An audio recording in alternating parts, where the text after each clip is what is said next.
Summer routines live or die by how easy they are, and honestly, if something takes too much effort, I'm out. That's why Groons is my go-to. It's my one daily pack of gummies covering my greens, vitamins, and minerals. Plus, it has 6 grams of prebiotic fiber, which is more than 2 cups of broccoli. No mixing powders, no giant pills, no hassle. I just rip open the pack and I'm done. They taste good and they make it easy to stay on top of my health, even when life gets busy. Save up to 52% with the code PODCAST at Groons.co. That's code PODCAST at GRUNS.co.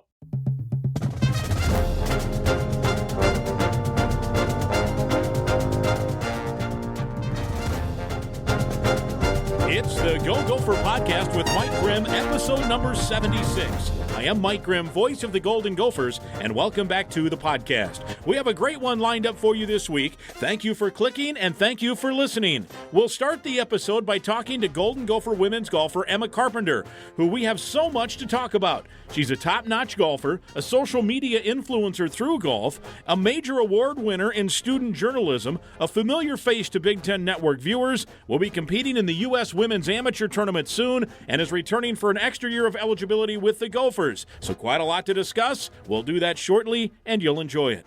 We'll also hit on Gopher men's basketball here in episode 76. Members of the Gopher men's basketball team had a fun night this week at Target Field at an event called Create a Memory. For more than 30 years, the annual event has allowed children from Minneapolis and St. Paul to take part in fun events, first at the Metrodome and, of course, now at Target Field. Hundreds of kids took part in the event this week, which included baseball and softball stations, a tour of Target Field, autographs from participating celebrities like the Gopher men's basketball team, and much more. I stopped by the festivities and had a quick chat with 4 different Gopher basketball players, all from Minnesota. We hit on a lot of things, so stick around. You'll hear from Dawson Garcia, Pharrell Payne, Parker Fox, and Braden Carrington. Our Go Gopher podcast is presented by alumni-owned Sunbelt Business Advisors and True North Mergers and Acquisitions. If you're a business founder planning to exit your business, start by contacting Sunbelt Business Advisors and True North Mergers and Acquisitions. Sunbelt serves more businesses up to $5 million in revenue than anyone, and True North M&A serves companies with revenues up to $150 million.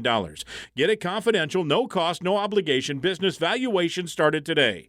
Make the most of your life's work. Visit sunbeltminnesota.com or tnma.com today. We're thrilled to be connected to this great company dedicated to servant leadership. We're also glad to have Affinity Plus Federal Credit Union with us on the Go Gopher podcast. Affinity Plus is your local credit union throughout the state of Minnesota. You can find out more at affinityplus.org/Go Gophers. They have a top-ranked mobile app, so check that out as well. Affinity Plus is one of the very best Golden Gopher supporters. Our podcast is also sponsored by State Farm agent Tony Hoagland at ChamplinInsurance.com. We're podcasting episode 76 from the Aquarius Home Services studio. We invite you to subscribe to the Go Gopher podcast. It's free to click that subscribe button and free to listen at any time. You can go back and listen to past podcasts. That includes last week's episode, which featured a great in-depth conversation with Gopher football recruiting guru Daniel House from gophersguru.com. We invite you to go back and have a listen if you missed it. Lots of great stuff there. This week, it's episode 76, and we tee off, so to speak, with Gopher women's golfer Emma Carpenter right now on the Go Gopher Podcast. Episode 76 of the Go Gopher Podcast. It's my pleasure to welcome to our podcast Gopher women's golfer Emma Carpenter, and we have so much to talk about. We have things to talk about as her career as a sportscaster, her career as a golfer, a podcaster, an influencer. You're busy. That's right. I sure am. I sure am busy, but wouldn't have it any other way. Yeah, well, thanks for coming on. Thank you so much for having me. Happy to be here. You have so much going on. I'm not really sure where to start, so I'm going to start with your big award that you just won because I'm in the media as well, so it's pretty cool. So for those that don't know, you do a lot of the Big Ten Network student broadcast on BTN Plus. Sometimes it's actually on BTN. Sometimes it gets replayed on BTN. I watched so many of your volleyball broadcasts last year. It was amazing. And I don't mean this to sound like disrespectful to most student broadcasters, but when I watched it, it didn't seem like a student production. If that sounds wow, that is so nice of you to say. Yeah, I could tell you were well prepared. You knew the game. You must have played volleyball. I did. Yeah. I did play competitive volleyball. Yeah. Because I was watching and I'm like, yeah, she has the lingo down. She strategically knows what's going on because I don't and so I learned a lot. And you worked with Meredith a lot. Yeah, Meredith is she's awesome. good too. You guys she's so good to work such a good with. teamwork. Yeah, that's so nice of you to say. Oh my gosh! Well, I really hope this fall that we're gonna get to do a lot more games together. Yeah. Definitely my favorite part too was when Meredith and I called a couple games for on ESPN Plus for the the NCAA tournament. Yeah. So we got to call a game in the first round and a game in the second round. So that was so cool. Oh my gosh, I was like so nervous, but definitely, it's funny that you mentioned like just how you can tell when a sportscaster knows the game. Yeah. Because I told my boss right away when I started working, on the student broadcast, I said, I'm happy to do whatever sport. I just want to get as many reps, as many at bats as possible. I'll do whatever sport. I'll study. I'll make sure that I'm as prepared as possible and know the game. And it's so funny. Like I would study up on baseball or basketball, and I'm like, maybe I didn't know as much as I thought I did. There's so much more that you got to know. You got to know everything before you just show up ready to call the game. Yeah, you do, but it comes quickly, and then as you mentioned, just to get the reps, then you learn and you move on for sure in terms of progress, and then you can see each broadcast, you can see improvement, right? Yeah, well, and it's funny, I got asked a question on a different podcast once, what's the most embarrassing thing you've ever said on the air? And I was like, I have to tell you one thing? Yeah. Like, I guarantee, I couldn't even think of one. I was like, I guarantee you there's at least 5 times where I had a little slip up or like, oh, I mean this person, not that person. Like, it happens so easily, though. Well, and I always say, like, people, and I'll we mess up, too, on our radio broadcast or whatever, but for a football broadcast, I'm on the air for 6 hours. Oh, yeah. Right? Mm-hmm. So if you can find anyone who's going to talk for 6 hours and not mess something up, good luck, right? Right, so, totally. And sometimes I'll say something, and somebody then later will say, you said that, and I'll say, no, I didn't. And I go back and listen. I'm like, I did say that. And so sometimes you just talk and you don't even realize it. Or what I'll do sometimes is mix up names with they might have the same first name as another player that that played for the Gophers 10 years ago. Right, right. And all of a sudden you're calling the guy by the wrong first name or whatever. But anyway, so I set that as a backdrop with your background, not just as a golfer, but as a broadcaster now on the BTN and, as you mentioned, ESPN Plus, that you recently won the Lisa Byington Award, which is given each year to the Big Ten student broadcaster who is, I guess, does everything so well. It's a female broadcaster each year, and I think this is the third or fourth year now. So this is actually the second year. The second year. So you're the second ever winner. Yeah. Yeah. So I saw the video where she was on a Zoom with you, and oh my gosh, how funny was that? I was like so tongue-tied. Were you caught off guard? Did you know what the? So I didn't even know she would be on the call. I got an email that said, "Hey Emma, thanks for applying to the Lisa Byington Award. We had so many applicants this year. We just wanted to ask you a few questions. You want to hop on a Zoom call, maybe like someday next week." It was from a woman named Betsy who works for BTN, and I said, absolutely, thank you so much. Whatever, planned a time, and then we got on the call, and then she said, like, Emma, thanks so much for coming on the call and answering a few questions for me. We had so many applicants this year, but first, before I ask you some questions, I just want to have one more person on the call. And you know how when someone joins a Zoom call, it's like the blank screen just says their name? Yeah. So it said Lisa Byington. I was like, what? Yeah. And then she turned on her camera, hi, Emma. And I'm like, hi. And then that's kind of where that video started. Yeah, so. And so did you think she was coming on to ask questions as like, hey, you're an applicant for this award, so I need to know? Or did you, when you saw her, say, hey, she might be telling me I'm winning this? Or did you know for sure? I didn't. So that's a good question. I still didn't know yet that that she was going to present me the award. I guess I was thinking maybe she wanted to ask some questions personally. Right. But gosh, it happened so quickly. To be honest with you, it's like afterwards, I was like, well, I guess I'm going to have to watch the video to see what I even said. That happened. That's what I was just talking about. Sometimes you go back like, what happened there? So it was great. You could tell you were surprised and very happy. Yeah. It was the way that Bitsy said, but first I want to have one more person on. Like it was meant to be kind of a surprise. I was like, what is going on here? That's great. So what was the process? So you sent in some samples of your work and applied, or did they ask you to apply, or how did you even find out about the award? Hilarious story. story. I actually haven't even told anybody this. Okay. So We're first breaking time, news here. Yeah, breaking news. First time I'm telling the story. Not that it's all that interesting, but whatever. I thought it was kind of funny the way that it ended up happening. So, I was actually at the Big Ten Championship, our conference championship for golf, and it was like the day before the event. And my boss at GDP emailed me and was like, Emma, I don't know if you have heard of the Lisa Byington Award, but this is the second year they're doing it. It's an amazing award. I really think you'd be a great candidate. I know it's short notice, but applications are due tomorrow if you want to apply. I really think you'd be great. Blah, blah, blah. See if you can do it. And I was like, oh my gosh. Thank you so much. Wow, what an honor. I would absolutely love to. I'm at the Big Ten Championship. I'm playing golf tomorrow. I don't even have my reels done at all. Like, I still have so many games that I haven't pulled samples from. So it was like a reel, resume, essay about what winning the award would mean. And I was like, gosh, what should I do? Kind of asked her. And then she basically said that she emailed BTN and said, we have someone at the University of Minnesota who, is at the Big Ten Championship for women's golf, wondering if she could have an extension on the application. Yeah. So they said as long as she gets it in by Monday at the end of the day. And I said, amazing. Yeah. Thank you. I will absolutely do that. So, got home. Tournament was Friday, Saturday, Sunday. Got home Sunday night and then worked on it pretty much all day on Monday. Oh, man. That is so to cool. get it done. And, of course, Lisa Byington she had been in media. And then when BTN started back in 2007, she rose up the ranks very fast. Started like as a sideline reporter, and then all of a sudden started getting some play-by-play jobs, and now has really turned into a trailblazer. She's doing NCAA men's basketball national broadcast. She's the Milwaukee Bucks. I think she was the first female full-time TV announcer in NBA history. Now there's 2 or 3 women now. I know Kate Scott's doing the Sixers and others. So to have, it's legit that her name is on an award in Big Ten country and on BTN and those kind of things. So what was your emotion when then we saw the video, and then when did it finally sink in that this major award was going your way? Oh my gosh. Well, first of all, Lisa is just so amazing. She's truly paved the way for female broadcasters. Like you said, she was the first play-by-play announcer for men's professional sports. She was the first female play-by-play announcer to do any of men's March Madness. So, and it's funny. So since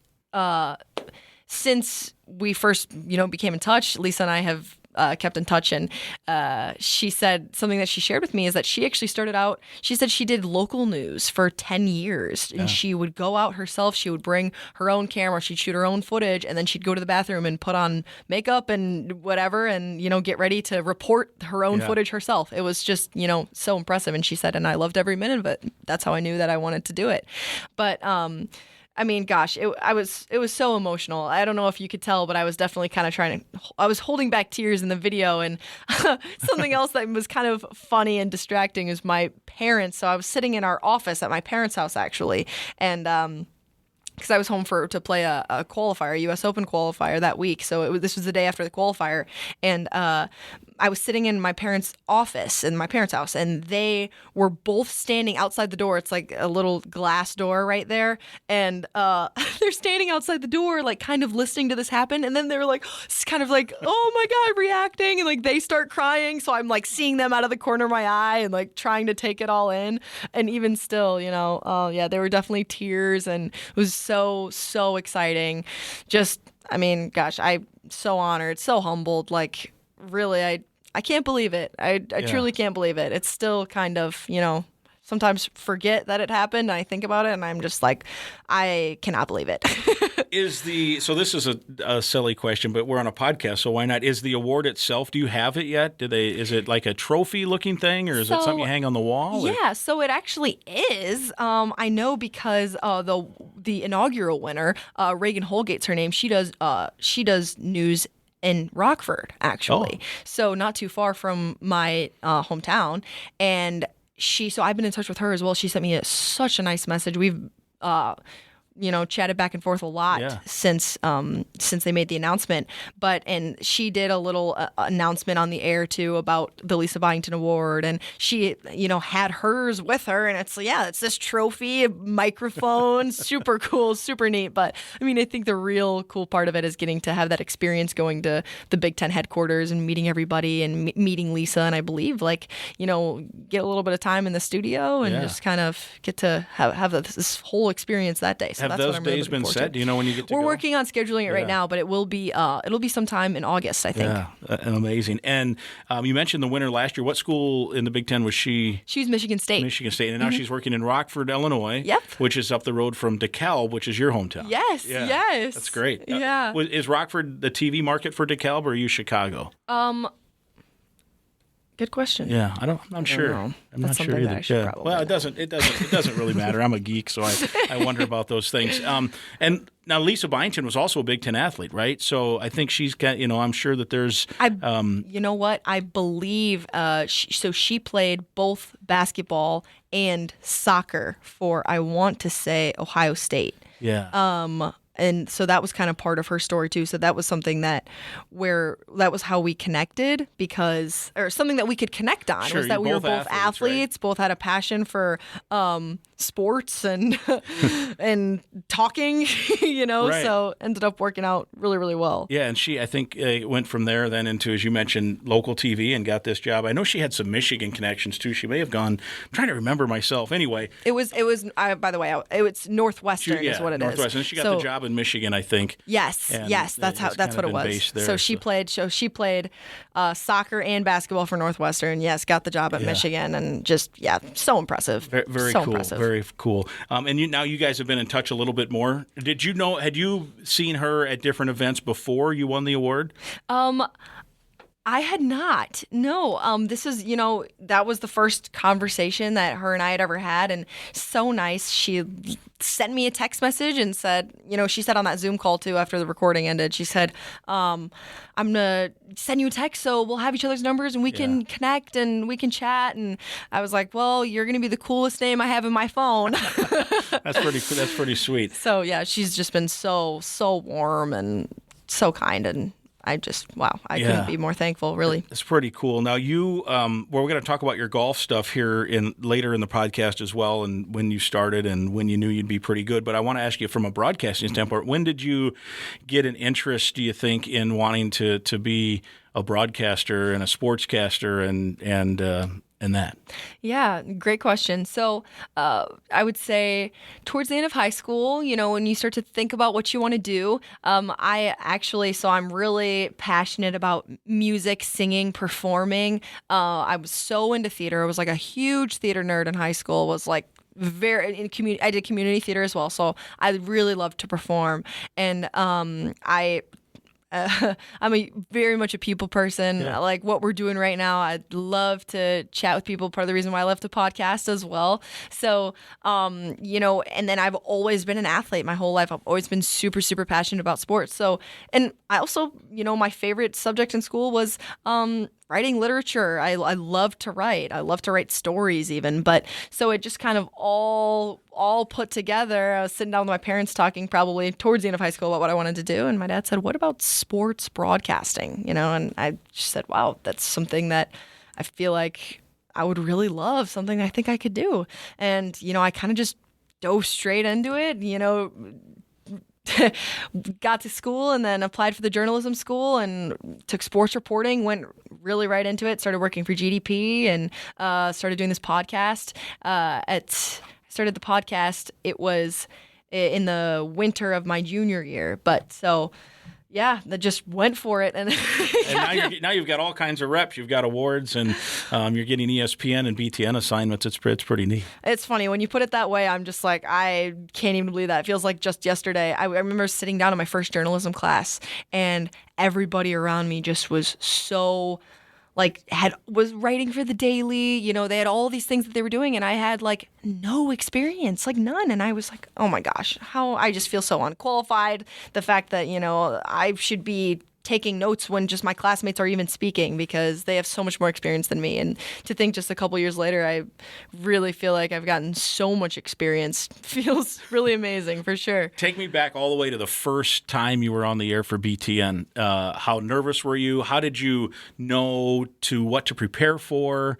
How did that all go? And something that I feel like you could relate to. So my first time on BTN Plus was for a softball game for what the Gophers playing U of I. Mm-hmm. And something about sportscasting is that it's so difficult, it's so nerve-wracking, really high pressure, but it's so rewarding. Mm-hmm. And that is exactly the way I felt, before, during, and after my very first shift. I was sideline reporting, and and I prepared just like as much as I could, knew everybody on the Gophers roster, everybody to the best of my knowledge on the Illinois roster, all their stats, everything, just everything I could possibly know. It was the second game of a weekend series, and I remember standing there, and so it was my first time doing it, like I've said a million times now. But so it was kind of funny because as they're starting the broadcast, they're doing the lineup announcement over the PA, mm-hmm. and the PA was doing lineup announcement, and it's so loud. There's music, and they're 3, 2, 1, Emma, go, and I went with it. I came in, welcome in softball fans, here we go. And it's funny because my mom was actually there. She's standing like 5 feet away from me, and she was recording me, all excited. And she said, Emma, I couldn't even hear you talking. How did you focus? And I was like, Mom, I had to buckle down and do it. But then watching it all back and so excited, sharing it with my friends and family, and they were so excited for me. It was our school, I'm not kidding, our program, GDP, they are so great. I would put us up against any other Big Ten school. I really would. Yeah. We do such a good job with the broadcast, and that's a huge testament to my coworkers and my employers, and really they're so good. I'm just lucky to be a part of it. But so so much preparation. The way that I do it is I like to write a loose script, and then I just kind of say it over and over and over again, memorize it. Not too much of a script because, if you try to write a script and then you start to forget it, then you'll panic. Yeah. So you just need some key points of what you really want to get to. And for me, what really helps is staying really, really focused on the game and what was going on. The more emotionally invested I was in the game, I felt like the better it came off in the broadcast. For sure, yeah. No just being really kind of passionate about what's going on and what happened. And this was a critical play. This was, completely shifted the momentum of the game. And, if you are watching every single play, that's just super, super focused on what's going on and who did what, then it's really going to translate well, I think. Yeah, that's awesome. And so I do radio, so I don't have the worry of how I look. Other than, my people in the booth that might say, hey, wear better clothes or something, because that does add a different dimension. I only script one thing in my broadcast, and that's the open. Yeah. So right off the bat, I've pre-written an open because I want it to sound. I want to introduce the listener to the game. Yeah. And here's what it is. Here's who they're playing. This is what they did last week. This is what they're playing for this week. Here are the stakes. Here's who's supposed to win. Here's injuries. Here's the weather, whatever, right? Right. If all it's the most football, important. all that stuff. So it's scripted. I hope it doesn't sound necessarily scripted, but I don't have to worry about the camera because I never have been great with that. So I can just read it. And hopefully when I read it, it sounds like it's natural. But that's the only thing I script is the very first thing we read on the air. And then the rest. You get to read it. And I get to read it. Nice. I don't have to worry about looking at the camera or looking away or whatever. So I don't have to even memorize anything. But it's funny how often the script reads and I will still kind of ad-lib through the script because even after you write it and then you get flowing and you have this, take it off to a different tangent or whatever. And then if it's football, Daryl Thompson's my partner. And then I'll pitch to him in the open. He'll mention a few keys, and in basketball, Spencer. So it's the same way. But I have that benefit of being able to read off the script, where I would get nervous with that. So you got throwing that curveball right away, and you pass the test. Do you find too when you watch? So this happens to me sometimes. I'll think I've messed up a call, and then I'll go back and listen to it, and I'm like, it actually wasn't as bad as I thought. Yeah. Or I'm like, man, I nailed that call. And then I'll go back and listen. I'm like, that wasn't quite as good as I thought. Right. Now, sometimes I nail a call, and then I listen. I'm like, yeah, I nailed the call. And sometimes I screw something up, and I'll go back and listen and say, yeah, you messed that up. But it's more than half the time, I bet, where you just think you've messed it up, and then you listen like, the listener, if you just listened, you wouldn't know. Because I only know what I know. The listener doesn't know what I know, right? Or what I was supposed to say. Oh, exactly, right. They would never know what you were supposed to say. And two, sometimes I get really nervous that I paused for too long. I feel like I feel like there really can't be any dead air. I need to word after word after word. I cannot take a pause. Then I go back and I'm like, oh my gosh, or I think to myself, I totally took a long pause. I was planning out what I wanted to say next in my head, and it probably came across really badly. Didn't translate well. Then I listened back to it, and I paused for like 2 seconds. Nothing, right? Like, okay, Emma, maybe if anything, you need to slow down. Right? Yeah, that's what I have found. When I was young, especially, I would rifle through stuff, and it would come way too fast. I had people telling me when I was really young, like your age, doing sportscaster or whatever, you have to almost, because I was a fast reader. Mm-hmm. They would say, it's going to sound unnatural. You just have to slow everything down, and then you get into a routine and a cadence. But it's that's kind of interesting, just in terms of what everyone's comfort level is, and where you progress from there. So right, and everybody does it differently. I appreciate that you asked me about the preparation and kind of how it works, and that's why I shared that when I'm doing sideline, because sideline is so different than being on actual call. Because when you're sideline reporting, I mean, you got a couple minutes at a time, so I feel like I really have to nail it. And, I can't look at anything, so I have to kind of memorize it, or like really just speak so eloquently, speak so well, right pacing, right timing, get the point across. Also, I mean, not that I have a problem with this anyway. I'm sitting here talking with my hands right now. Yeah. Not that you necessarily want to talk with your hands, but you want to have energy on camera. No question. The same way that you would if you were off camera, but it's definitely different. But yeah, like you said, when you're off camera, I find it a lot easier to relax and kind of just let it flow. It feels a lot more natural. Yeah. Lisa actually, such a really, really cool thing that came along with winning the Lisa Byington Award was getting feedback from her personally. So she looked at all my reels, or she looked at my broadcasting reels, and looked at all the clips, obviously, watched the whole thing, and she said that actually, there was a couple times when I was on call for volleyball when they cut to the announcer cam, so we were on camera for a few minutes, and she said, "It's so funny. You actually looked so comfortable when you were sitting in the play-by-play chair, as even some of the times when you were on camera for sideline." Yeah. So do you think your theater background helps with that? I mean, it's hard to say that it wouldn't help, the way that I would think about it, I guess. I never really had any actual, theater coaching. I just loved it so much, but maybe it's different because in theater you're playing a role, but I will say that something about theater that's different than film, if we're talking about acting, is that when you're on stage and you're trying to perform for the person in the very back row, you want to be super animated, you want to really act. So I would say that more so, I'm just an energetic person in general, so it was kind of easy for me just by nature, but definitely I like to bring tons of energy to the broadcast, whether I'm on camera or off camera. Yeah, and maybe even that theater background, just that you're comfortable performing or comfortable on camera or whatever. That's probably, like I said, in radio, I don't have to worry about the camera. I don't think I'd be great on camera because I don't have that comfort level. But man, on radio, and look, if people don't think I'm any good, that's fine. But I just feel like you're great. I feel good. Like when the game starts, I'm ready to go. I've got the prep. One of the things too, so you mentioned when sideline you have less time. Right. So when I first started, even with the Gophers, so I've been here now 18 years, but when I first started doing Gopher basketball my first few years here, I would prepare and I'd have all these notes, and then I felt, gosh, I put all this work in. I got to get all these notes in the broadcast.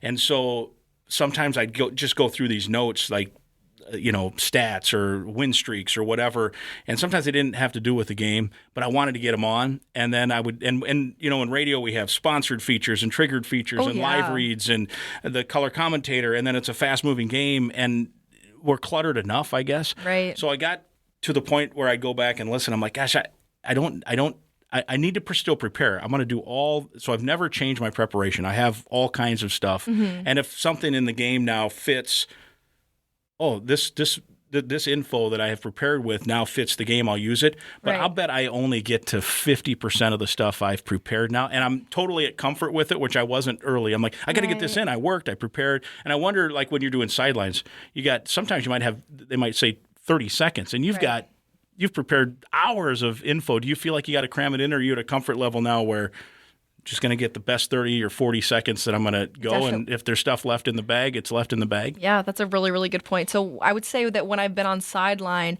I always want to challenge myself too. Like I'm like, wow, this is really interesting, and I could get to this, and I could start talking about this person's stats, and I have all of these things that I want to say, kind of exactly how you're talking about. The next thing you know, I've got like a minute and a half, and they're like, okay, Emma, so you're going to have about 30 seconds. And I'm like, okay, well, I'm going to have to cut this down and, do things a little bit differently. So I would say that sideline too is what's the most important thing about sideline is just what's most crucial is what are you going to add to the broadcast that play-by-play and color aren't already doing or haven't already said. What can you add to the broadcast that made it special, as if there wasn't a sideline reporter there. You don't want it to be like, oh, we could have gone with or without the sideline reporter. Like, no, we needed the sideline reporter. We needed that hit because it added so much. So it's kind of like, what can you do to do that? And if you have 30 seconds, you have 30 seconds. Right. You got to find something to say in 30 seconds that's going to be of good value to the broadcast. So I would say that that's kind of the biggest challenge, but it can be kind of neat at times to be like, okay, I'm going to pick a couple of things that I want to talk about, and I'm gonna really hit it. So also, I would say preparing as a play-by-play commentator as opposed to a color commentator is extremely different. Yeah. When I'm a play-by-play, I would say like 80% of my preparation is being able to recall every person's like name, hometown, year, and their best stat or something within a second. Yeah. So when I'll walk around before games, and I just absolutely stalked the life out of these people before I got there, and I just walk around and I'm like, okay, that's this person. Now I'm gonna like stare at them weirdly for a minute or two to just like really lock in who they are and everything I know about them. So then that way on the broadcast I can just watch and enjoy the game, and on play-by-play and have all of like their stats and everything ready to go. And then because I have a really good memory, I would say, just in terms of like what happened.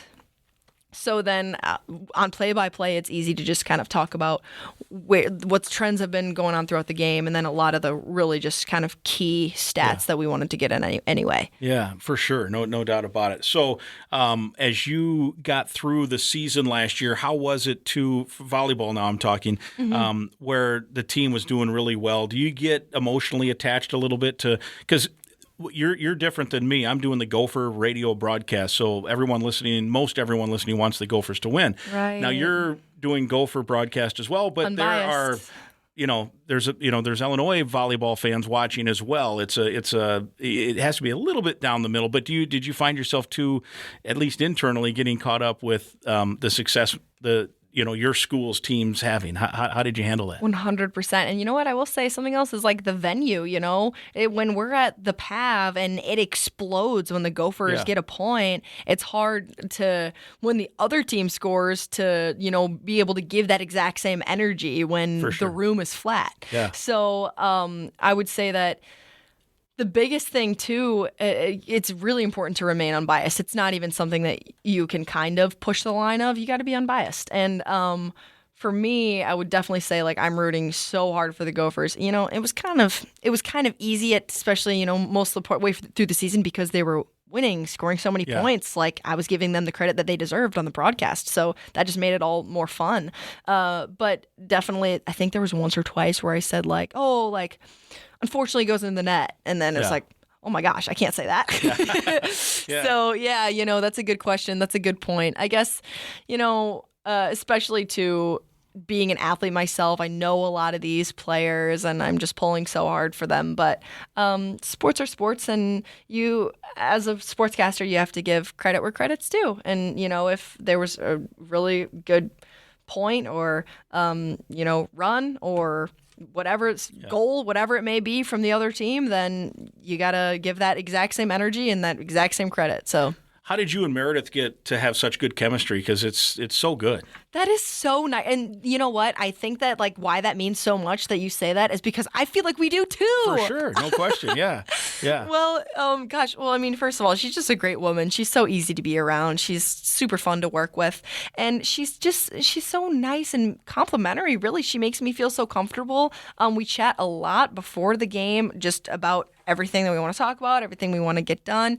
And, I've asked her for tips. She's given me some feedback at times because, I started out in first few games and then had got to the point where we were doing a lot together. And I would say very quickly, we did just kind of, we had great chemistry on the air, just mainly because, like I said, she's so easy. And I just think we got along really well. I think the two people can be great sportscasters, but maybe they're not necessarily great together. They have different styles. What was so great about her too is she played for the Gophers and she had that really good analyst perspective. And because I played volleyball myself, I think that she really respected that as well, that I knew the game and we could chat a lot about the game and kind of our opinions and what was going on rather than me saying what happened and Meredith explaining it. It's like kind of like we both had value to add. Obviously, she played at a much higher level than I did, but it made for a lot of really great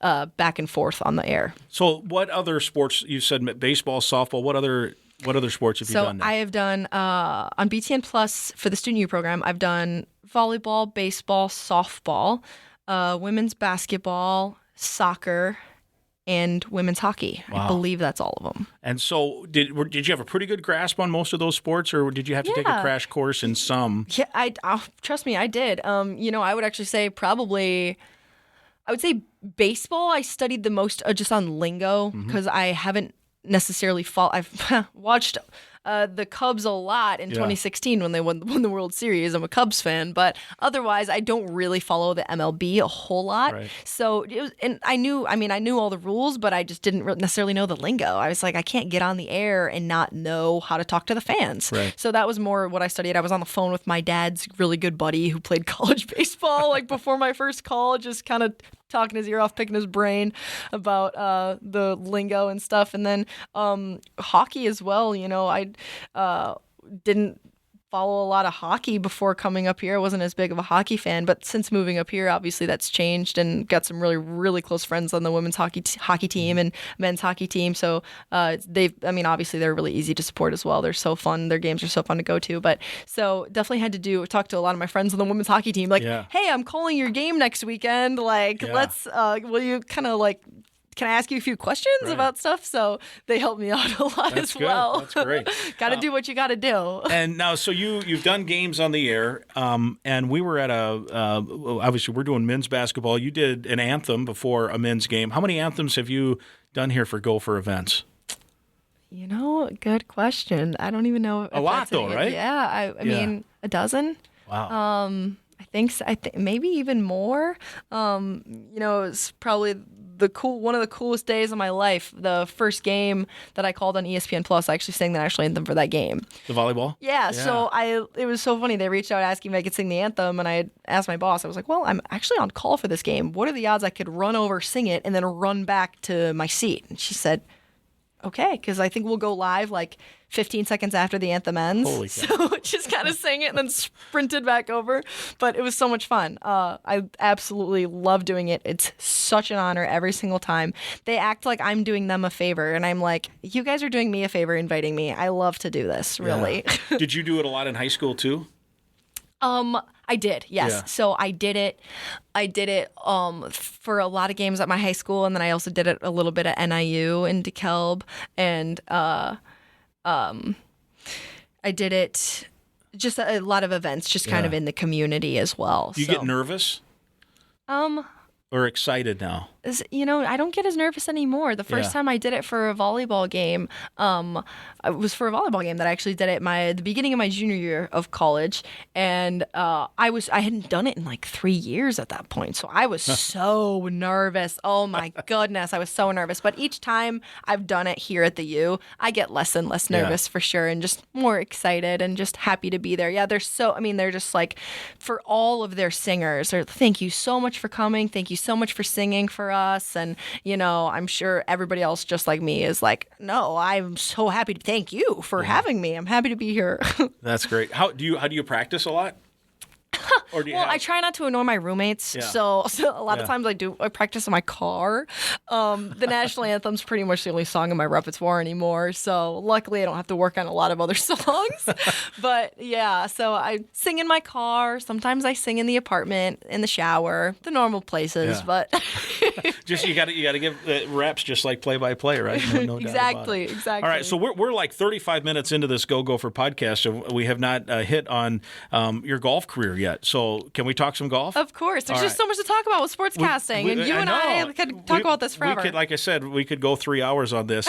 Let me get a quick sponsor mention in for the podcast, and then we'll talk some golf. We want to thank Affinity Plus. They are your local credit union, proudly serving Minnesota since 1930. As a current Gopher student or proud Gopher alum, you're eligible to join a financial that wants to build a meaningful banking relationship and put you first. You can meet with a local employee at any of their branches statewide, including one near campus right here in Minneapolis. To learn more and find other ways to connect with Affinity Plus, go to affinityplus.org/Go Gophers. affinityplus.org/Go Gophers. Affinity Plus, Federal Credit Union, federally insured by NCUA, and they are a proud sponsor of the Go Gopher podcast. We're with Emma Carpenter. It's episode 76. She is a Gopher women's golfer, and we've talked about her great broadcasting career and what a bright future for sure. But you came to Minnesota to be a golfer, right? And you have had a pretty successful golfing career. Take me through your career. When did you start? When did you know you were pretty good? And how did you end up at Minnesota? Wow, well, that's super nice of you to say. I did come here to play golf, absolutely. And this university, everybody here has just given me so much, helped me so much. I really could go on and on and on about how passionate I am about it up here. Like, just love school, love the athletic department, love everything. But yeah, I was recruited to play golf. So I started playing golf when I was 12. And funny story, I don't know if you are familiar with the drive, chip, and putt. So the drive, chip, and putt, the classic competition, that youth competition where, you hit a few drives, a few chips, and a few putts, and they give you a score, and then they have like tournament, the levels that you advance to, like the next event. And my dad, I've always been a member at a country club with my parents. We live on the Kishwaukee Country Club in DeKalb, Illinois, and love the place. But up until that point in my life, pretty much the only amenities that I used were the pool. That was pretty much the only amenity that I used. So I was there with my friends swimming around, and my dad came in, pulled me out of the pool, was like, Emma, they got this drive, chip, and putt going on. I was like, Dad, I don't play golf. What do you mean? He's like, I got your brother's old clubs. And you're 12 at this point? I'm 12. Okay. Yes. 11 going on 12, I think. And then so I'm like, okay, fine. Put on my soccer shirt, my soccer shorts, got my swimsuit soaking through, and I show up, and everybody, it's a golf course. Everybody's dressed nicely, and I'm like, oh gosh, why am I even here? Long story short, I somehow ended up winning that drive, chip, and putt just at our local club. And then our head pro walked up to my dad and was like, hey, listen, like, I think that she's got a little bit of talent. Like, you should really keep her in this. So I went to the next stage of the event, and did horrible. Like, was not even close, but to anybody else there, it was probably a fluke thing I even won that first one. But it was, basically I kind of just, my parents, all the props to them. They really just gave me so much opportunity. So they started putting me in all these youth tournaments right away. And I would say the more I competed, the better I got so quickly. Like, I was just getting so much better so quickly, solely because I was just competing. They were putting me in all these little youth events. And just the more I played and competed, the better I got. And so then it was my and they also, something else that my parents did for me is they started taking me on college visits when I was in 8th grade. Oh, wow. So I would basically show up to the school and knock on the door. You used to be able to do this. You can't do it anymore because they changed the rules. But I would show up to the school, I would knock on the door, and I'd say, "Hey, coach, my name's Emma Carpenter. I play golf. I'd love to play here. Can you show me around?" And Wow. so I started just kind of developing those relationships with a lot of coaches, and just recruiting process became really fun, especially when you're not crunched for time. You started a little bit earlier. Yeah. I would invite them to come watch me play. And then Coach Redmond was the coach here at the time. And it was at the Women's Western Junior that actually John Cleary was the assistant at the time, who I still keep in touch with regularly, actually. And he was the first big tournament that I was really kind of playing well in. And he came and watched me play and connected with our head pro because he actually was the previous head coach at NIU. A little bit of a connection there. Yeah. Now, our previous men's golf coach is now the men's John golf. Carlson, That's right. yeah. So lots of connections between NIU and DeKalb and they were Minnesota. in the tournament too, right? NCAA men, NIU. I think, They went to regionals Yeah, because they regionals, won the MAC, Yeah. and Carlson was coach of the year, so Yeah. pretty cool. And they love him there too. I would say Minnesota was the first big school that was really interested in me, and that meant a lot. So when the time came, it was actually the summer after my sophomore year, I committed to play here. So really, the rest is history. The rest is history. Yeah. And so you've got 4 years in, but you've decided you have the extra COVID year, right? Yes, sir. So you're going to use that. Yes, sir. So you're back this coming fall. Yes, right? It certainly felt like a no-brainer, actually, because we got 2 freshmen in this year who are just unbelievable players, just so impressive. And I just really, really loved my time here. I had the last couple years with Coach Rill and Coach Matt, who are wonderful. I just, and I feel like I haven't played my best golf yet. I really do. With COVID, when the end of that first spring, my freshman year, 2020, was cut, I was like, wow, gosh, it'd be great to play another year, but I never planned on staying for 5 years. I was planned on doing 4 years, 4-year program, whatever. And then when that fall got canceled, I was like, there's no way I can miss out on this much of college golf. It's just too great. Yeah. So I decided I want to take my 5th year pretty early on. And then, now our team has just really started to get so good, and we've played so well. And I think that this year is going to be a really special one. So it's definitely not something I was going to pass up. Yeah, because you had as you mentioned, 2 freshmen made the regionals, right? And Isabella McCauley made the national tournament, right? That's right. Yeah. Which is, if I could even put into words how difficult it is to go to regionals, how difficult it is to go to nationals as an individual. Like, to go to regionals as an individual, basically, you can never play a bad tournament all through college. Yeah. Like, you can play some, good to mediocre ones, and you need some great ones, but you can never play a bad tournament.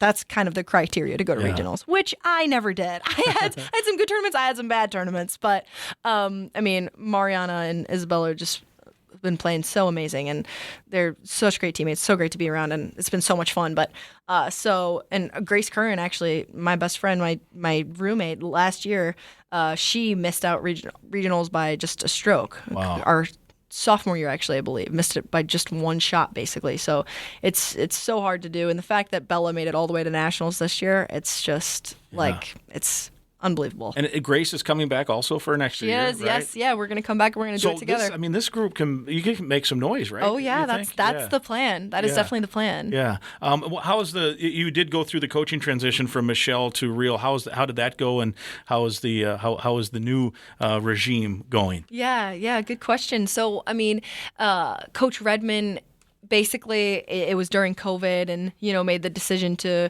retire, and she gave a lot to the school. I really, really respect her as a coach and as a person. I loved her very much, and Coach Rill came in and brought in, because actually, so how it happened was our assistant had resigned that spring just before COVID hit. So we were supposed to get a new assistant, but then COVID hit, so then that was on hold, and then Michelle resigned, so then we didn't have a coach at all. So then we were bringing in a whole new coaching staff for the spring of our sophomore year.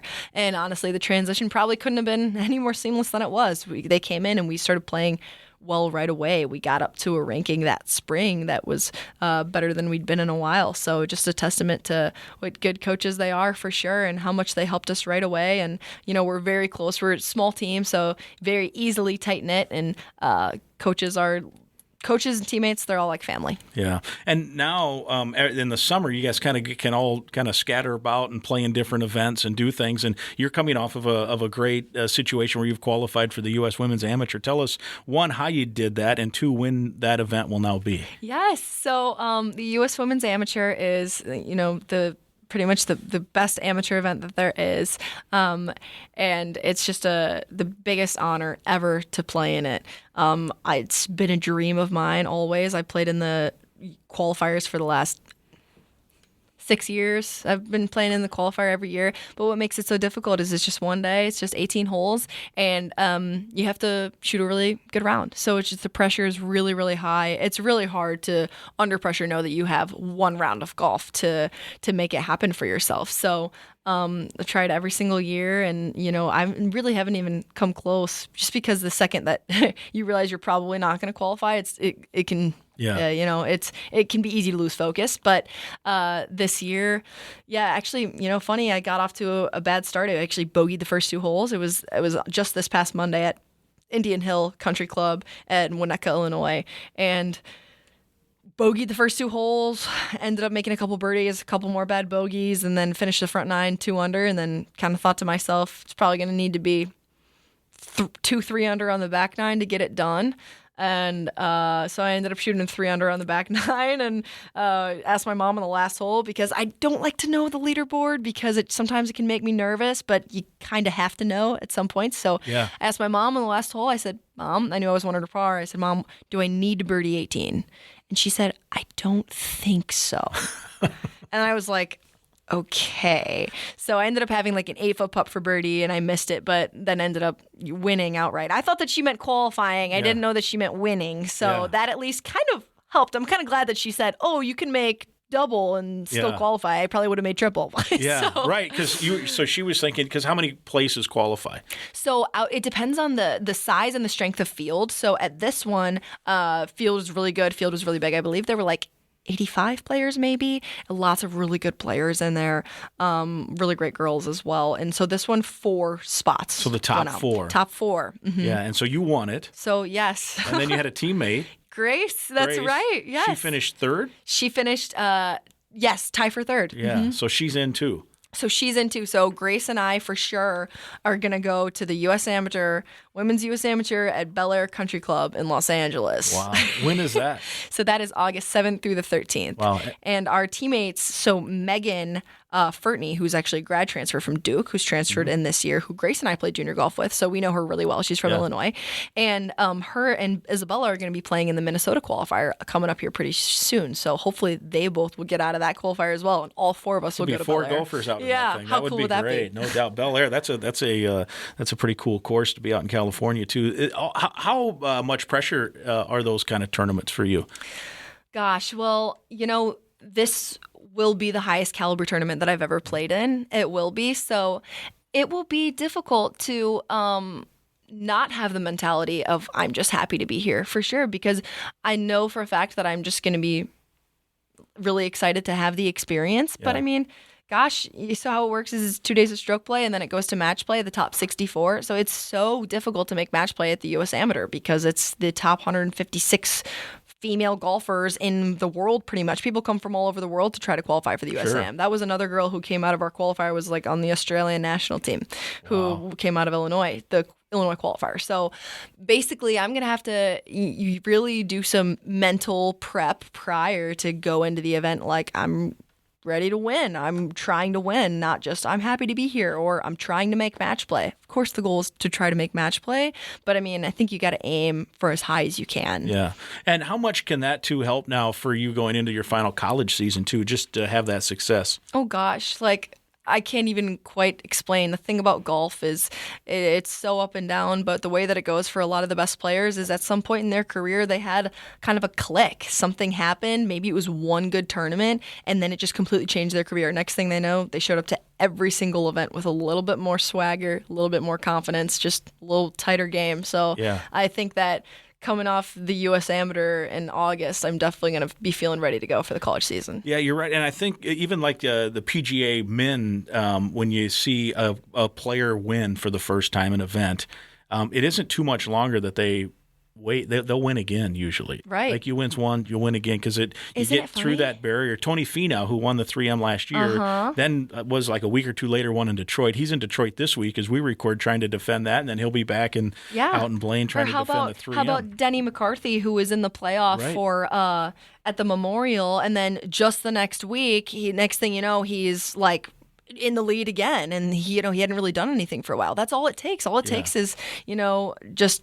Maybe it's one good tournament. Maybe it's one good round. That's kind of how it goes for golfers. For sure. He was in the thick of it at the Travelers, right? Exactly. I think this past weekend. And so we mentioned broadcast and we mentioned golf. You have combined those two as well, broadcasting and golf, in a lot of different ventures. You've got a podcast. Tell us about that. Yes, sir. So I started doing a podcast in the winter of my junior year, 5 Clubs Golf. So beyond honored to be a part of it. So I do it with Gary Williams, who was on Golf Channel, did the morning drive for 10 years, and also Jay Billis has his own segment. Jay Billis is ESPN basketball. Yeah, basketball guy. So he has a segment that he does as well. So Gary has a segment.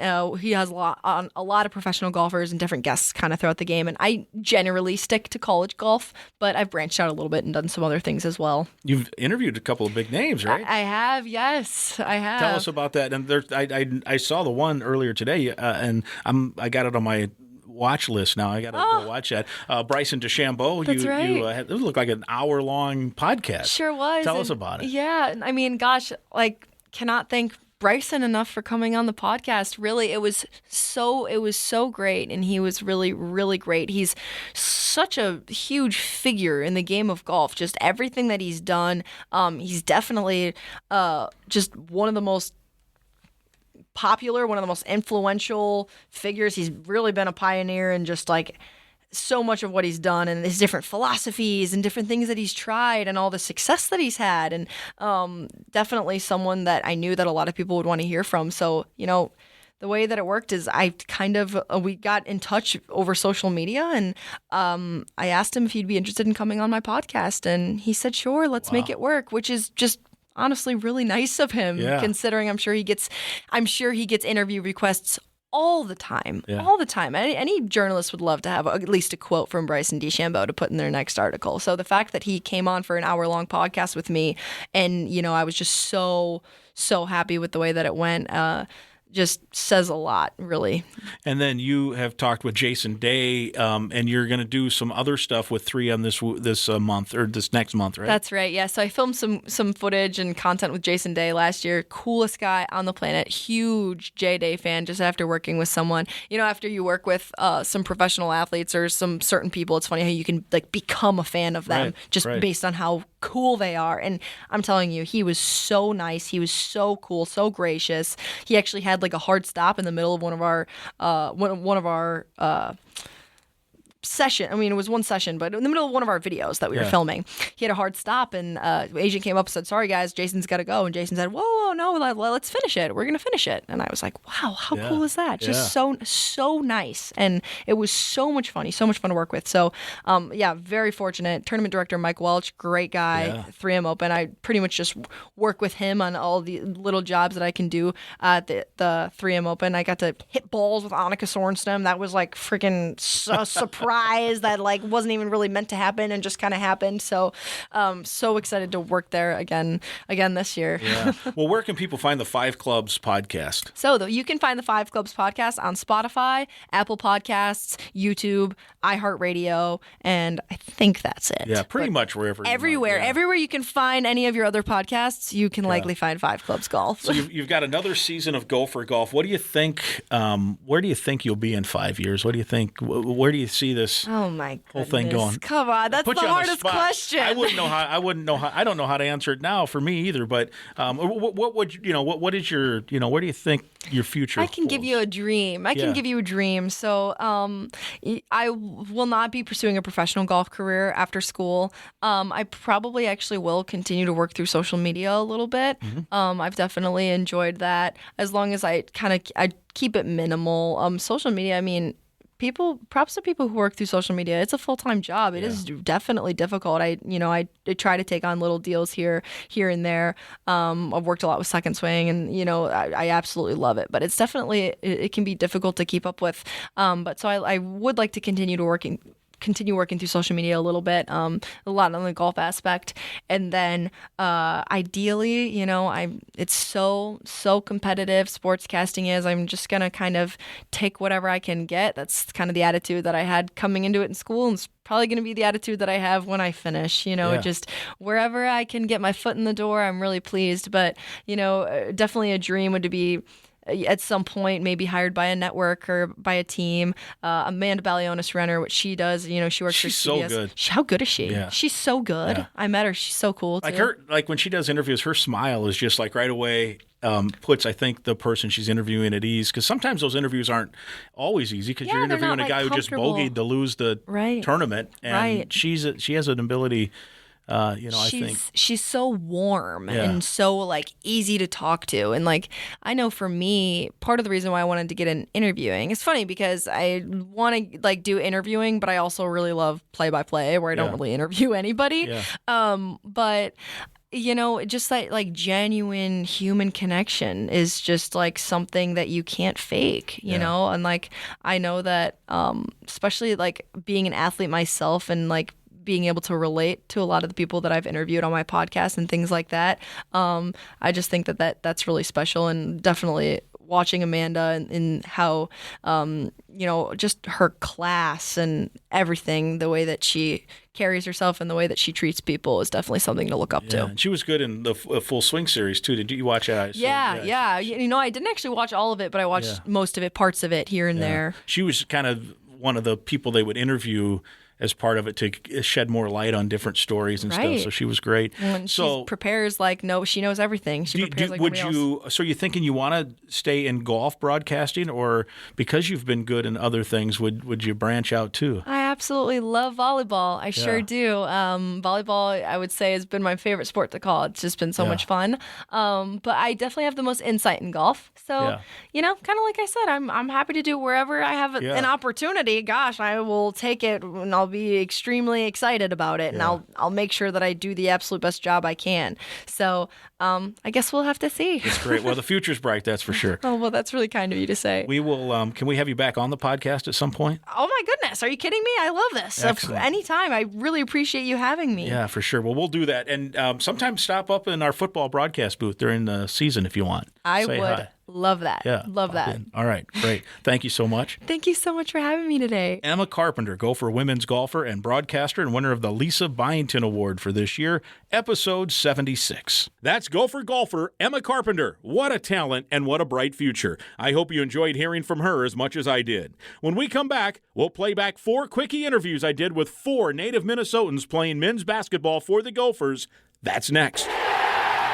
I'm Clay Geary, walk-on turned scholarship wide receiver for Gopher football. And I'm Ben Utek, U of M alumni, Super Bowl champion, and Tony Dungy Uncommon Award winner. We understand championship culture, which is why we're part of the True North family of companies. True North invests in only elite teams, like the champion team at Sunbelt Business Advisors, Minnesota's largest seller of companies.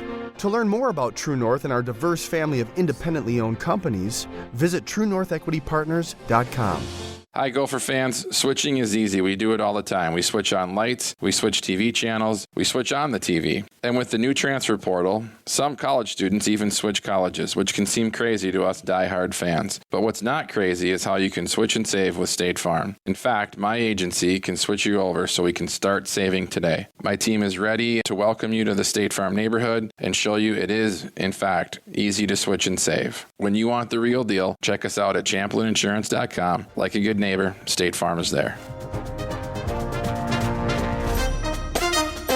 Welcome back to episode number 76 of the Go Gopher Podcast. The Gopher men's basketball team helped make great memories for hundreds of local youth this week by taking part in the Create a Memory event at Target Field. I stopped by the Major League Ballpark myself to see what was happening and chatted with 4 Minnesotans on the current roster. We'll now hear from them in succession.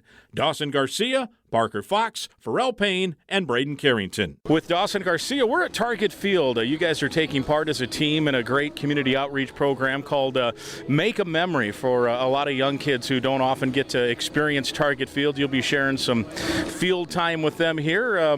You did this last year as well. What do you remember about last year's event? I just remember we had a great time interacting with the kids and just everybody that came out to the event. You know, it's a great opportunity for us as the Gopher men's basketball team just to come out here and give thanks and give back to the community, because that's what it's all about at the end of the day. And, you know, we couldn't be more thankful and fortunate for the support of our fans and whoever's out here. And then when you get a chance to see young kids who might need a little boost or might get a kick out of seeing you as a big, tall, 6'11" basketball player, what kind of satisfaction do you get out of that, maybe helping a young kid? Honestly, it's a big time satisfaction. That's a big reason why I do this, you know, just being able to brighten somebody else's day and uplift somebody else. Because I remember once being a kid and looking up to people, and just a small word or a look or a smile really went a long way. So I try to keep that in mind and come out here and just have fun with these kids. No, the organizers here were saying you guys stayed longer than almost anybody last year, signing autographs and helping the kids out, and I assume that's the plan as we're just getting ready to start the event this year here at Target Field, the plan again today. Of course, yeah. I think we're all excited to be out here. It's not just something, you know, it's not something that the coaches are making us do. It's all something that we want to be out here and doing. So we're all looking forward to it, and it's going to be a good night. Now, were you much of a baseball guy growing up in the Prior Lake Savage area? I was. I actually played baseball for a long time in my childhood, up until like the high school time. But so I love baseball. I don't watch a lot of it anymore, but I still love to play it. Is it kind of cool being out here, growing up here out in Target Field for yourself too? Yeah, it is super cool. I was a little kind of starstruck last year, but it's cool seeing it again this time around. What position did you play when you were growing up playing ball with I assume the Prior Lake youth? Yeah, I played third base, first base, and then outfield. As a lefty, you're kind of limited, right?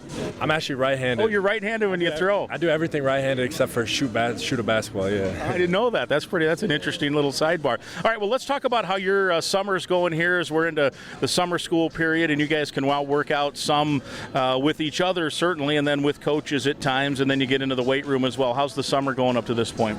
Summer's going really good. You know, I'm really excited about our team. All working really hard right now, and we got a chip on our shoulder.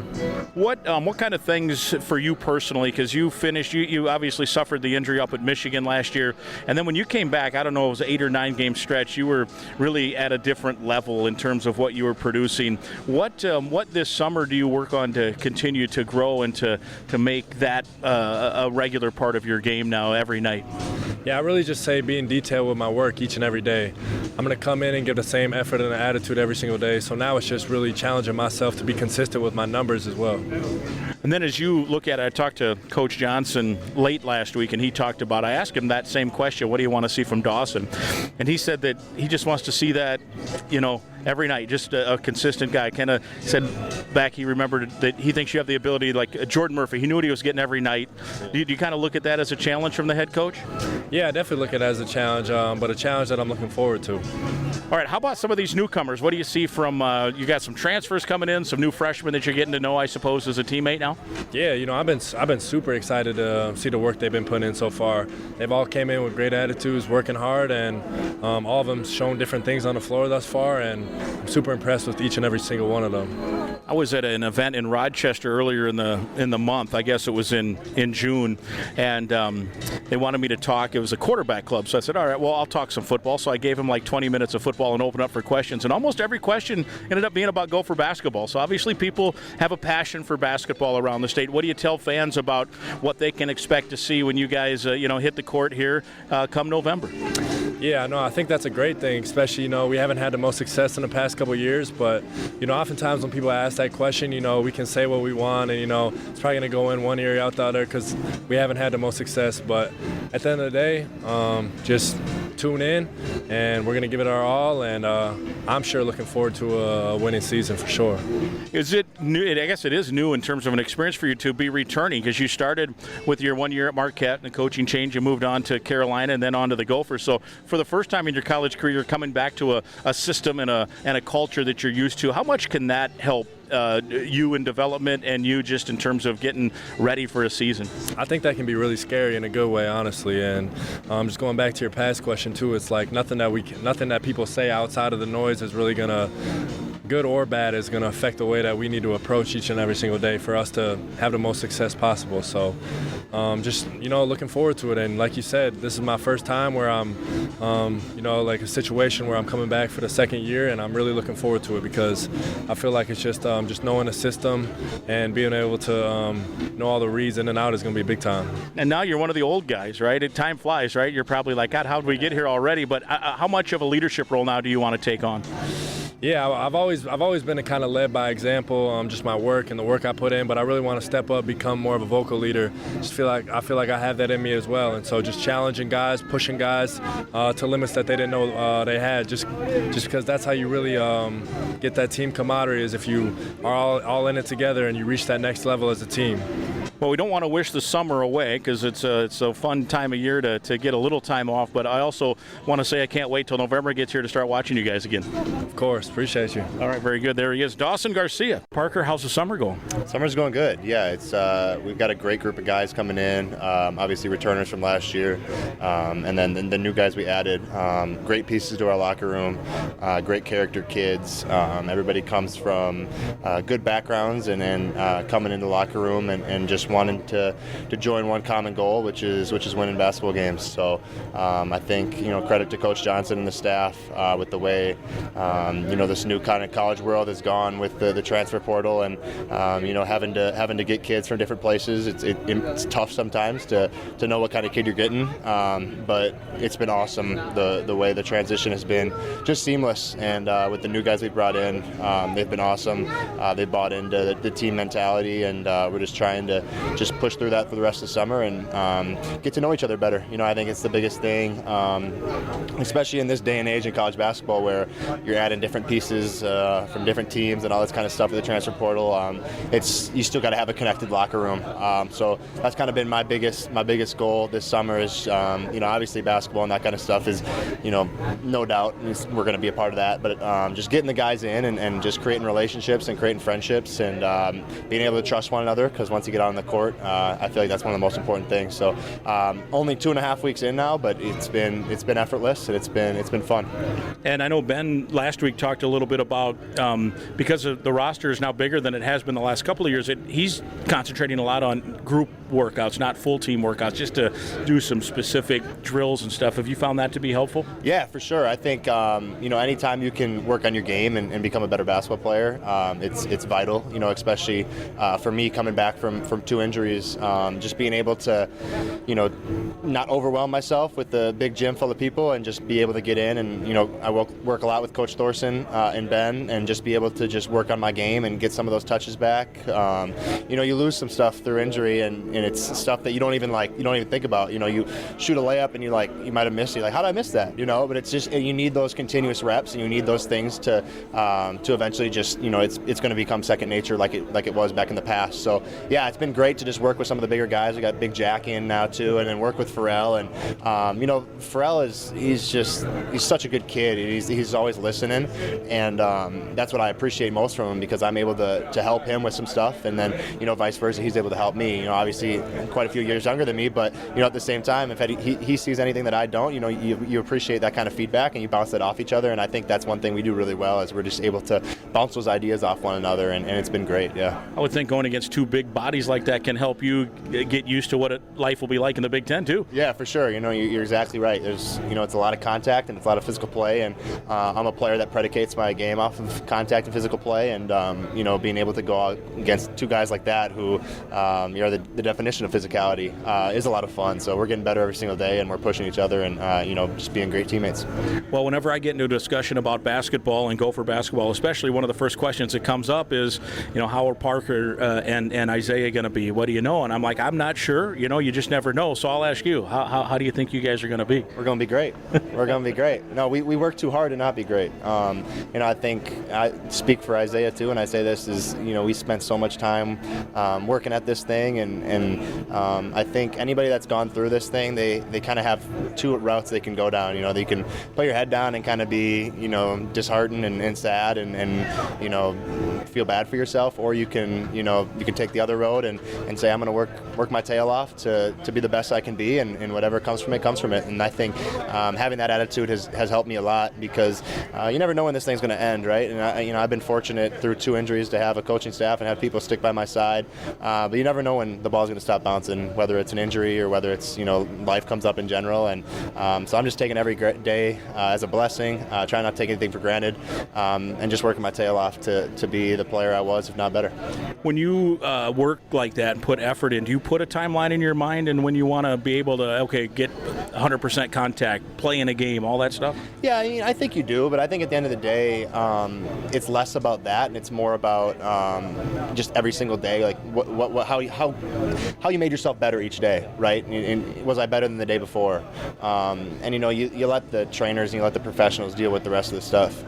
But my approach is just giving all I got for that day, reevaluating at night, saying, yeah, I gave it what I had, let's go to bed, and let's do it all over again the next day. So, but no, the timetable wise, there isn't a specific thing when it comes to that. We let the professionals deal with that, but we just wake up every day and we just try to get better, and we're just blessed that we get to do that every single day. Can't wait to watch. Appreciate it, Mike. Thanks for having me. Well, Pharrell, first of all, this is kind of a cool event, a unique event. Is it kind of cool for you to be out here on the Target Field turf as well, getting ready to take part in helping some young kids have a great day? Yeah, it's pretty cool to be out here. I'm thankful I get the opportunity to be out here, first of all. From last year, I remember it was a really cool thing to do with the kids, play with the kids, talk to the kids. It was really nice, and I'm excited to be here. Let's talk about how your summer is going. You finished the season. Well, you really had a good year all year long, but then finished strong as well. I remember some of those games in the Big Ten tournament where you were part of a focal point of the offense. What kind of things here in the summer are you working on to take that step forward and push to another level even? Some things that I'm working on, some big things, is definitely getting up the IQ and being more patient within our offense. And on the defensive side, being able to call out those screens and help. Those are the main things I'm working on. What's the summer like now for you after you've been through it once last year when you were probably new and wide-eyed, and now maybe you got a little more comfort around you? What's the summer like for you in terms of getting to know teammates and getting the work done on the court and in the weight room? I feel like this summer is definitely new, because every single year I gain a new set of teammates, because last year there's only 2 returners, and this year we gained a couple young guys and then a couple transfers. So it's definitely something new to get used to them and gain a relationship, but it's been pretty cool so far getting to know them. What kind of gains do you think this team can make from last year? It was obvious by the end of the year you guys were playing at a better level than maybe at the start as you're getting used to it. Now you're mixing some new names and faces in. So what do you think the gains can be here for the fall? I know it's a ways away yet and there's a lot of work to be done, but what are you looking forward to when you put a vision together in your head? I think definitely before coming into the season, we're going to definitely win some games. We're going to shock some people. With the new people we have, we got a infinite skill set. That's what I feel like it's going to be. I feel like we're going to definitely make a big impact in the Big Ten. What about the newcomers? What can you tell us about that group? Definitely super energetic group. Even from practices to the weight room, everyone's super energetic, and that's the type of energy we need around our team. It's a great set of kids. Can you see what they'll be like on the court yet? I know that's a lot of individual work you're doing, but even maybe you get a little bit of a chance to scrimmage or something? From the little scrimmages that we have, we're going to be a fast team. We're going to definitely push the pace next season. How exciting is that for you? Because I know there were times where you probably, as a team, wanted to run a little more last year, but with kind of the way the schedule was unfolding, I know Ben would put the brakes on it a little bit. Are you excited to maybe be more up-tempo? Yes, I'm definitely excited to push the ball, because now we have depth. We definitely have everyone back, and I'm super excited. And then last one for you, we talk about taking that step, and I think I just saw something, you were the 5th or 6th, everyone's putting out ratings this time of year that you're the 5th or 6th best big man in the Big Ten now, and do you look at any of that stuff? Does that offer motivation? Does that all offer inspiration, or do you just kind of zero in on what you want to do? I definitely don't look at those type of things, because I feel like it can make you gain a big head, and that's definitely not what we need on our roster. So I just kind of I just kind of come in with the same mindset that I need to get better and work hard every day. Well, Brayden, how's the summer been going for you and the team here? It's been going really good. I'm having a lot of fun. I feel like I'm getting more confidence from, the last couple games of the season, and going into the summer, I kind of went in full head of steam, and my body's feeling great, team's looking great, so it's going to be a fun year for sure. What's your comfort level like now as a guy that has a year under his belt, maybe compared to when you probably came in as a wide-eyed freshman? Yeah, I'm definitely a lot more confident. This year, being that all of our guards transferred out for spring workouts, I was the only guard here. So when Mike, Elijah, and Cam, they all came in, I was kind of I guess you could say the older guy in a sense. So kind of just being a leader in the guard group and just being more vocal than I was last year. I feel like I can have a bigger role this year. I just got to kind of step up and be more of a leader. In terms of, you mentioned you're feeling good, your body's feeling good. You had, it seemed like last year every time you got a little traction, then a little bump or bruise would come up and you'd miss a game or two, or even more than that. How are you feeling physically, and how important will it be to get that traction and then keep a hold of it and hopefully stay healthy for the year? Yeah, I've been feeling great. Obviously got some bumps and bruises, but that's part of basketball, But this summer and this offseason, like spring and now summer, I've been working really hard, make sure that my body's 100%, or at least the best that I can be, is just stay on the court, so I'm ready. Are there any specific skill sets this summer that you want to work on, more than maybe others? I kind of say I want to just become a better defender overall. I feel like when I was healthy and I was, playing at my best, I was a pretty solid defender, but I feel like I can be one of the better defending guards in the Big Ten this year. Yeah, I think Ben's talked about that in the past, too, that one of the things that he was attracted to was your intensity on defense and commitment to it. So do you kind of take that as a challenge, too, to prove your coach right in that regard? Oh, yeah, for sure, because last year, coming in, it was probably just a shooter, nothing much. And honestly, in high school, I don't know if I took defense that serious, but when I got here, I kind of took it as a challenge, and I started liking it more, and it just kind of became my thing now. And then I also thought late in the year you took on maybe a newer attitude in terms of you were going to not get pushed around, you were going to kind of set a tone. Do you feel like that was, as the year went on, you wanted to take that role on too? Yeah, definitely. I mean, once you get, as a freshman, you're trying to adjust, and when you start Big Ten season, it's a different monster, especially coming from Minnesota basketball. It's a crazy difference.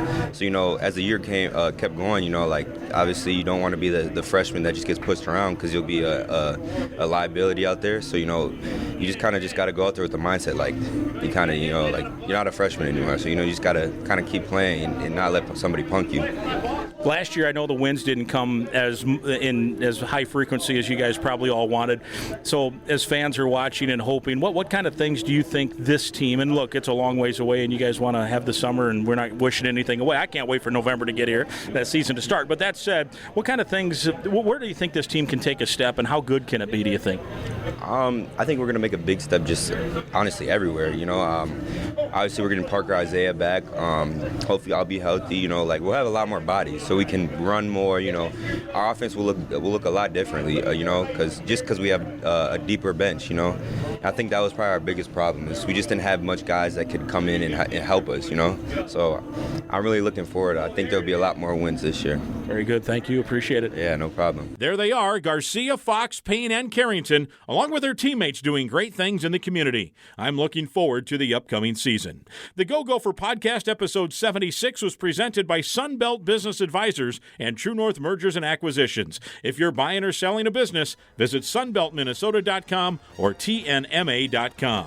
We're also partnered with Affinity Plus Federal Credit Union, a locally member-owned full-service financial invested in you. You can learn more at affinityplus.org/Go Gophers. They have a top-ranked mobile app as well, and we're thrilled they're with us, as always, here on the Go Gopher Podcast. We're also sponsored by State Farm agent Tony Hoagland. Again, I'd invite you to listen to past podcasts, and right now, click that subscribe button to the Go Gopher Podcast. It's free to subscribe and free to listen. And please share the link of the podcast with others so they can subscribe and listen as well. We'll talk again next week.